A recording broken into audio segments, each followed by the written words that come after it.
আধুনিক সামরিক প্রযুক্তির সমন্বয়ে ১০ দিনব্যাপী যৌথ সামরিক মহড়া সম্পন্ন করেছে পাকিস্তান ও চীনের সেনাবাহিনী।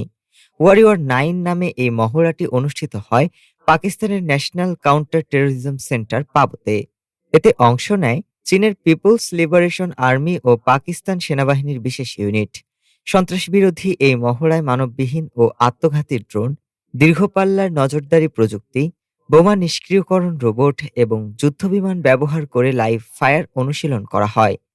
পাহাড়ি এলাকায় অভিযান, জিম্মি উদ্ধার, সমন্বিত ফায়ার স্ট্রাইক এবং মিশ্র ইউনিট ভিত্তিক যৌথ প্রশিক্ষণ ছিল মহড়ার মূল অংশ। চীনা সেনা কর্মকর্তা ইয়াংকুন জানান, পাকিস্তান সেনাবাহিনী ও স্থানীয় কর্তৃপক্ষের সঙ্গে সমন্বয়ের মাধ্যমে মহড়ার নিরাপত্তা নিশ্চিত করা হয়।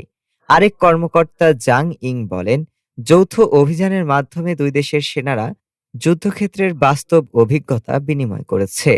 ভারত পাকিস্তান সাম্প্রতিক উত্তেজনার পর এই মহড়াকে ইসলামাবাদ ও বেইজিংয়ের কৌশলগত সম্পর্ক জোরদারের ধারাবাহিকতা হিসেবে দেখছেন বিশ্লেষকেরা। ডেস্ক রিপোর্ট, আজ বার্তা।